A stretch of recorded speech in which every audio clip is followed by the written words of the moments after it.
Friends, तो physics यानी कि भौतिक विज्ञान में हम लोग 3 चैप्टर डिस्कस कर चुके हैं, 3 चैप्टर कंप्लीट कर चुके हैं और आज हम लोग चौथा चैप्टर स्टार्ट करने वाले हैं जिसका नाम है डाइलेक्ट्रिक एंड कैपेसिटर यानी कि परावैद्युत तथा संधारित्र। तो इस चैप्टर में हम लोग क्या क्या डिस्कस करेंगे। हम लोग सबसे पहले तो परावैद्युत के बारे में यानी कि डाइलेक्ट्रिक क्या होता है उसके बारे में जानेंगे, फिर कैपेसिटर क्या होता है और ये कहाँ यूज होता है, किस लिए यूज होता है, रियल लाइफ में हम लोग कहाँ यूज करते हैं, ये सारे एग्जाम्पल देखेंगे। साथ में इसके कुछ डेरिवेशन जो कि एग्जाम में पूछे जाते हैं तो वो सब देखेंगे और इनको इस तरीके से पढ़ेंगे अपने रियल लाइफ में जहां पे भी इनका यूज हो रहा है उनको समझते हुए पढ़ेंगे ताकि आपको कोई भी चीज रटनी ना पड़े, आपको याद रहे सारी चीजें। तो सबसे पहले तो इस चैप्टर में हम लोग इस चैप्टर के अंदर हमें जो पढ़ना है उसकी बेसिक डेफिनेशंस के बारे में डिस्कस करते हैं और नेक्स्ट वीडियो से हम लोग इसके जो इंपॉर्टेंट डेरिवेशंस हैं उनके बारे में डिस्कस करेंगे। तो सबसे पहले हम समझते हैं डाइलेक्ट्रिक क्या होता है। तो डाइलेक्ट्रिक को समझने से पहले हमें समझना होगा कंडक्टर यानी कि चालक, चालक या फिर कंडक्टर इसको हम बोलते हैं। तो चालक या कंडक्टर क्या होता है, कंडक्टर्स। तो हम जानते हैं कि अगर हम लोग एक बिजली का तार आप सबने घर में देखा होगा या फिर जो खंभों पे तार निकले होते हैं उसमें क्या होता है कि करंट एक जगह से दूसरी जगह बह रहा होता है। तो वो सभी पदार्थ, वो सभी धातुएं या वो सभी चीजें जिनमें से करंट एक जगह से दूसरी जगह तक बह के चला जाता है उसको हम बोलते हैं कंडक्टर या फिर चालक। आप लोग फिजिक्स फर्स्ट में भी चालक और अचालक पढ़े होंगे। फिजिक्स फर्स्ट में हम लोग ऊष्मा चालक पढ़ते थे, यानी कि अगर हम लोग इस हिस्से को गर्म करें तो ये इस हिस्से तक गर्मी पहुंच जाए, यानी कि अगर हम इस हिस्से को गर्म करें तो ये हिस्सा भी इतना ज्यादा गर्म ना हो लेकिन थोड़ा सा गर्म ये भी हो जाए जैसे लोहा हुआ, तो उसको हम बोलते थे चालक। यहां पे भी सेम डेफिनेशन है, बस यहां पे अंतर क्या आ गया, वहां पे ऊष्मा यहां पे प्रवाहित हो रही थी और यहां पे करंट की बात कर रहे हैं। तो यहां पे करंट एक जगह से दूसरी जगह चला जाए तो यहां पे करंट क्या होता है, जितना करंट यहां है उतना ही करंट यहां चला जाता है। लेकिन ऊष्मा में क्या होता है, यहां ज्यादा गर्म होता है, यहां कम गर्म होता है। तो लगभग जितने भी ऊष्मा के चालक होते हैं वो सबके सब, मैंने यहां पे लगभग लगाया क्योंकि कुछ ऐसे भी होते हैं जो ऊष्मा के चालक होते हैं या फिर जो करंट तो प्रवाह करता है लेकिन ऊष्मा को प्रवाह नहीं करते। तो जितने भी ऊष्मा के चालक होते हैं वो लगभग सारे के सारे यहाँ पे करंट में भी चालक की तरह यानी कंडक्टर की तरह बिहेव करते हैं, लगभग सारे के सारे। तो एक दो एक्सेप्शन छोड़ के सारे के सारे यहाँ पे चालक होते हैं। तो यहाँ पे जितने ऊष्मा के चालक थे जैसे आपका लोहा, पीतल, आपका यहाँ पे एल्युमिनियम, कॉपर, तो जितनी भी धातुएं हैं वो तो चालक होंगी। और इसके अपोजिट आता है यहाँ पे विद्युत रोधी, यहाँ पे वहां पे अचालक था, यहाँ पे विद्युत रोधी जो कि इस करंट को रोक देता है, यानी कि करंट यहाँ पे यहाँ से आगे बढ़ने नहीं दे रहा है, तो उनको बोलते हैं विद्युत रोधी यानी कि इंसुलेटर। इनको क्या बोलते हैं, इंसुलेटर। इंसुलेटर यानी कि विद्युत रोधी।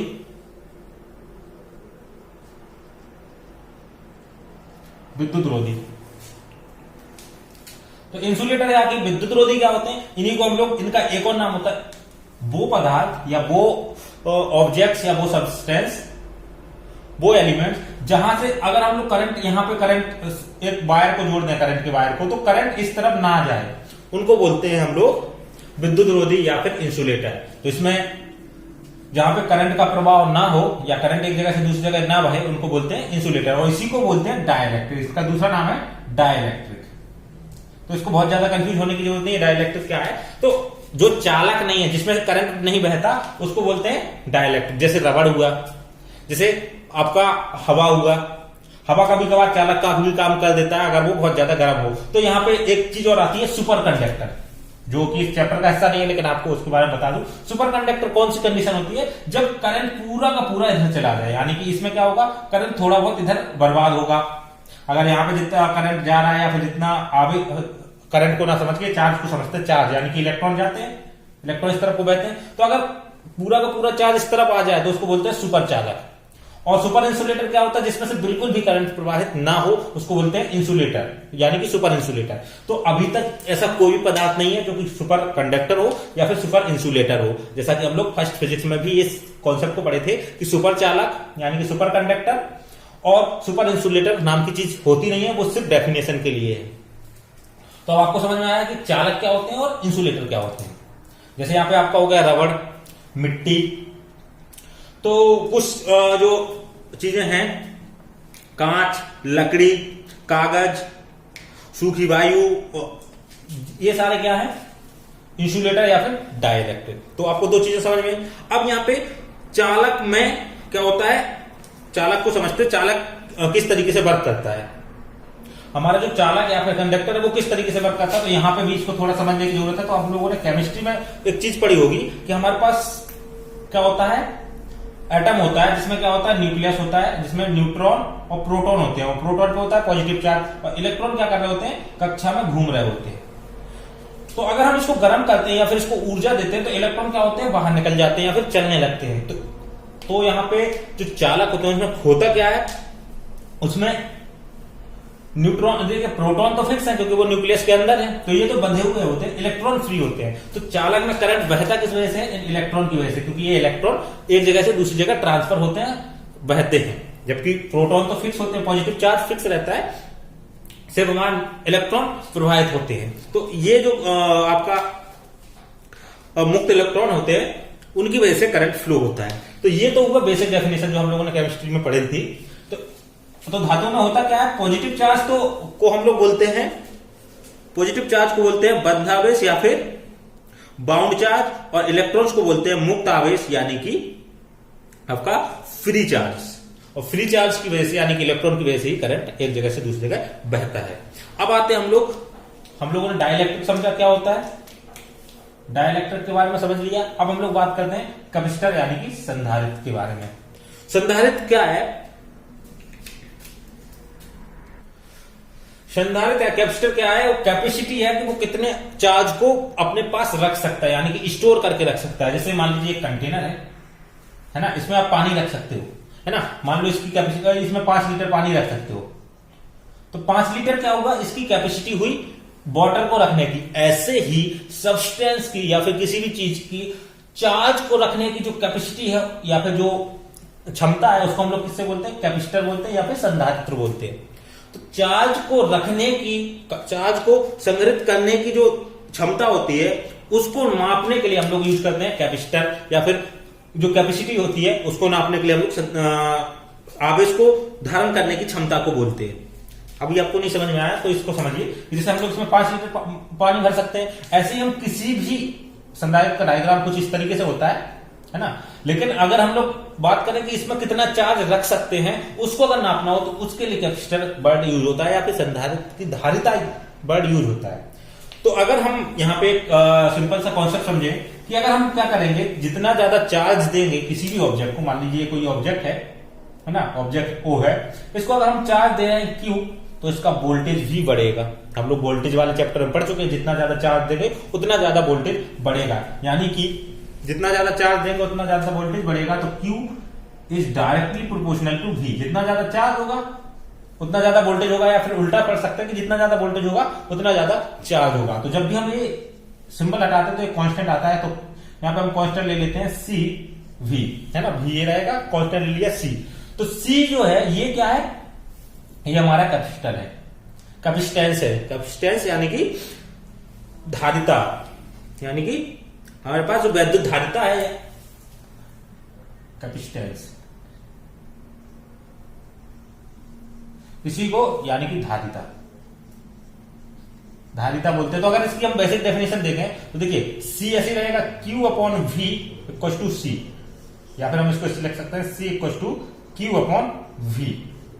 तो अब इसकी सिंपल सी डेफिनेशन हो गई धारिता की, या फिर किसी चालक की वैद्युत धारिता चालक को दिए गए आवेश तथा चालक के विभव में होने वाली वृद्धि के अनुपात के बराबर होता है। यानी कि यहां पहले मान के चल रहे थे वोल्टेज V था और 0 था, और अब V हो गया है Q आवेश देने पे, तो इसकी जो कैपेसिटी होगी वो क्या होगी, Q equal to C equal to Q upon V। ये इसका बेसिक सा फॉर्मूला है। तो अभी हम लोगों ने इसमें सिर्फ और सिर्फ ये देखा कि इसको पढ़ेंगे का, और ये क्या करता है, कैपेसिटर क्या करता है, चार्ज को स्टोर करके रखता है, आवेश को स्टोर करके रखता है। अब इसकी जरूरत क्या पड़ती है, पहले तो इसको समझ लेते हैं। देखिए क्या होता है, कई बार कि आपने देखा होगा जो आप टीवी वगैरह या जो भी ऐसे इक्विपमेंट होते हैं उनको जब आप नए इक्विपमेंट खरीदते हैं, कोई भी कॉस्टली इक्विपमेंट, तो वहां पे आपको बोला जाता है, जो भी इलेक्ट्रिसिटी वाला जहां से आपने खरीदे हैं उसको वो बोलते हैं कि भैया इसको डायरेक्ट लाइट पे मत चलाना, इसके साथ ये सिस्टम है, इसको लेके ले जाना, तो इससे क्या होगा, झटके नहीं लगेंगे लाइट की।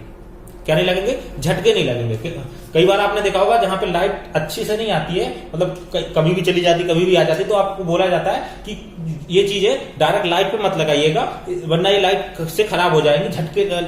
तो आप ये मशीन लगा लीजिए, इससे क्या होगा, लाइट में झटके नहीं लगेंगे। तो वो क्या करता है, यहाँ पे करंट कैसा भी आ रहा है, कभी कम आ रहा है कभी ज्यादा आ रहा है, तो उसमें क्या है, कैपेसिटर लगे होते हैं, छोटे बड़े कैसे भी, वो क्या करते हैं यहाँ पे चार्ज को स्टोर कर लेते हो और जितनी जरूरत है उतना ही आगे भेजते हैं। बाकी चार्ज को या तो अपने पास रखते हैं या फिर रोक के रखते हैं। तो इसमें क्या होता है कि जब लाइट चली जाती है या फिर लाइट ज्यादा तेज आती है तो यहाँ से चार्ज एक जैसा ही जाता है, कम ज्यादा नहीं होता, क्योंकि इसने कुछ चार्ज स्टोर करके रखा है। जैसे आपने स्टेबलाइजर ही देखे होंगे, स्टेबलाइजर में क्या है, लाइट आने के थोड़ी देर बाद करंट आगे जाता है जब वो चार्ज हो जाता है।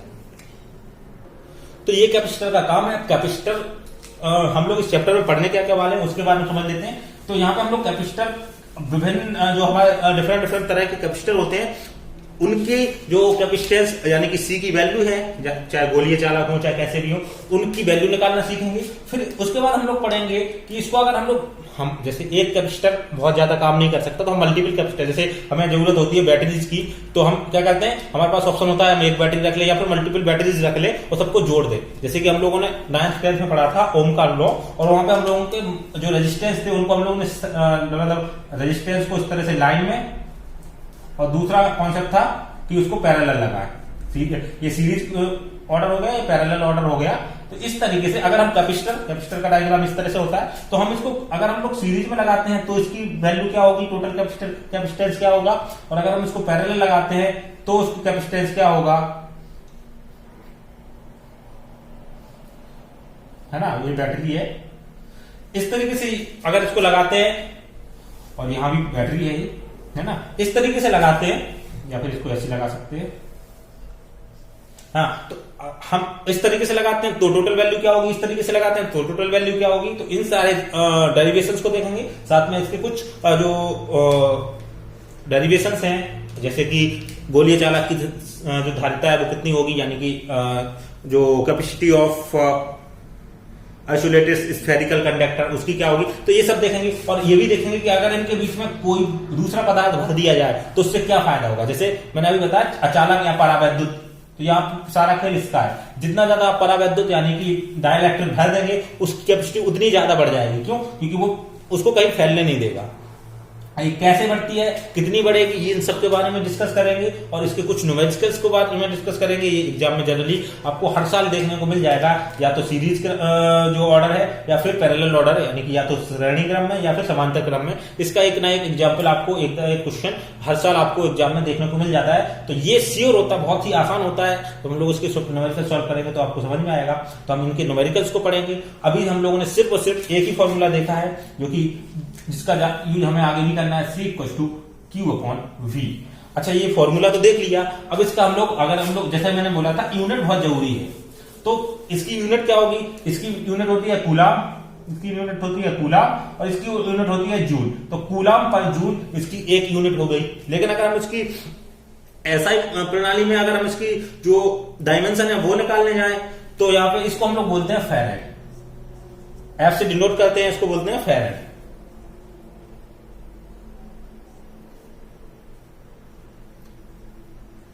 फैरेड इसकी जो यूनिट होती है इसको हम लोग फैरेड बोलते हैं, यानी कि जूल पर कूलाम। तो अगर हम लोग इसकी डायमेंशन फॉर्मूला निकाले तो यहाँ पे कूलाम का फॉर्मूला होता है, किसका, क्यू का कूलाम, तो फॉर्मूला कूलाम होता है, जूल का फॉर्मूला होता है C=कूलाम अपॉन, इसका जो फॉर्मूला होता है जूल पर कूलाम होता है, तो इसको हम लिखेंगे जूल पर कूलाम, है ना। तो कूलाम ऊपर चला जाएगा तो C का जो फॉर्मूला बनेगा वो आएगा कूलाम का स्क्वायर अपॉन जूल। और अगर हम जूल का फॉर्मूला देखें तो न्यूटन इंटू मीटर, और कूलाम का फॉर्मूला देखें तो कूलाम का फॉर्मूला आता है एम्पियर इंटू सेकेंड। तो ये आता है एम्पियर इंटू सेकेंड का स्क्वायर अपॉन जूल का आता है न्यूटन इंटू मीटर, है ना, न्यूटन इंटू मीटर। तो अगर हम इसको डायमेंशनल फॉर्मूले में देखें तो C इसका डायमेंशन A, टाइम का सेकंड का T का स्क्वायर, इसको इस फॉर्म में लिखते हैं, है ना, अपॉन न्यूटन का फॉर्मूला M/L/T-2, और इसका आएगा मीटर का M, है ना। तो ये हो जाएगा, देखिए ये M, पहले मैं इसको ऐसे लिख देता हूं, A का स्क्वायर टी का square upon M L T m2 हो जाएगा, एक m ये दोनों मिलेंगे ml t माइनस 2, है ना। और अगर इसको हम डायरेक्ट लिख दें तो हमारे पास c का जो फॉर्मूला हो जाएगा m माइनस टू,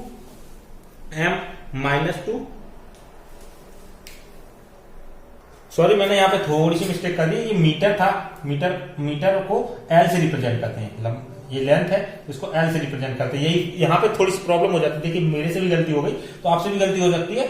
आप ध्यान रखिए कि आप कब वैल्यू लिख रहे हैं, जैसे यहाँ पे सेकंड S से लिखा है लेकिन हमने इसको T से लिखते हैं, है ना। तो सेकंड यहाँ पे, क्योंकि यहाँ पे मैंने नॉर्मल वैल्यू लिखी थी एम्पियर सेकंड, न्यूटन मीटर, लेकिन यहाँ पे हम लोग जब इसका डायमेंशन फॉर्मूला लगाते हैं तो सेकंड को टी से रिप्रेजेंट करते हैं और मीटर को एल से रिप्रेजेंट करते हैं। तो यहाँ पे थोड़ी सी मिस्टेक हो गई है, ये वैल्यू यहाँ पे L2 हो जाएगा, है ना, L2 हो जाएगा। तो ये यहाँ पे थोड़ा सा मिस्टेक हो गई है। अब देखिए यहाँ पे क्या होगा, m minus one L minus 2 और आप t देंगे t minus 4 a minus 1, sorry a2, यहाँ पे a2, ये इसका डायमेंशनल फॉर्मूला हो जाएगा। ये इसका क्या हो जाएगा, डायमेंशनल फॉर्मूला। अब इसको इसी फॉर्म में लिखते हैं MLT A, तो इसको ऐसे नहीं लिखते, ए को आगे नहीं लिखते, जैसे यहाँ पे ए अगर पहले है तो इसको ए को पहले नहीं लिखेंगे, हमेशा टी के बाद लिखते हैं। तो ये एक तरीका होता है, इसको हम लोग फर्स्ट फिजिक्स में बहुत बार देख चुके हैं। जनरली ये आपके एग्जाम में नहीं आता, लेकिन फिर भी मैं आपको, क्योंकि मैंने बोला था आपको कुछ भी याद करने की जरूरत नहीं, जब जिसकी जरूरत होगी फॉर्मूले के साथ हम लोग इसको यूज करेंगे। अब यहाँ पे फेरेड में आती है वैल्यू, और फेरेड की वैल्यू, कूलाम बहुत बड़ी वैल्यू होती है, वोल्ट भी बहुत बड़ी वैल्यू होती है, तो फेरेड भी बहुत बड़ा यूनिट हो जाता है। तो हम डायरेक्ट फेरेड यूज नहीं करते, क्योंकि कैपेसिटेंस बहुत छोटी चीज है, छोटी चीज इन द सेंस कि इसकी वैल्यू बहुत छोटी होती है, जिसका काम बहुत ज्यादा होता है। तो इसको हम लोग माइक्रोफेरेड यानी कि या फिर पिकोफेरेड इस तरीके से यूज करते हैं। माइक्रोफेरेड यानी 10 टू द पावर -6, पिकोफेरेड यानी 10 टू द पावर -12 फेरेड, यानी कि इसको 10 to the power -6, 10 to the power -12। तो इस तरीके से इसको रिप्रेजेंट करते हैं। तो हम लोगों ने यहाँ पे अभी सिर्फ ये वाला फॉर्मूला देखा, इसकी यूनिट देखी, इसको फेरेड से रिप्रेजेंट करते हैं, और आगे चल के हम लोग इसका नेक्स्ट वीडियो में हम लोग देखेंगे कि हमारे पास capacity of an isolated spherical conductor यानी कि विगलित गोलीय चालक की धारिता, जिसको हम लोग नेक्स्ट वीडियो में देखने वाले हैं। तो आई होप कि आपको ये वीडियो पसंद आया होगा। अगर आपको वीडियो पसंद आ रहे हैं तो लाइक जरूर कीजिए, अपने दोस्तों के साथ शेयर कीजिए, ताकि वो भी घर बैठे फिजिक्स के सारे कॉन्सेप्ट आसानी से सीख सकें। अगर आपको कोई डाउट होता है तो नीचे डिस्क्रिप्शन में आपको एक एंड्रॉइड ऐप की लिंक मिल जाएगी, ऑल इन वन सॉल्यूशन, जहां पे आपको इसके सारे नोट्स भी मिल जाएंगे और वहां पे आप अपने क्वेश्चंस भी पूछ सकते हैं। तो मिलते हैं नेक्स्ट वीडियो पे। Thank you for watching.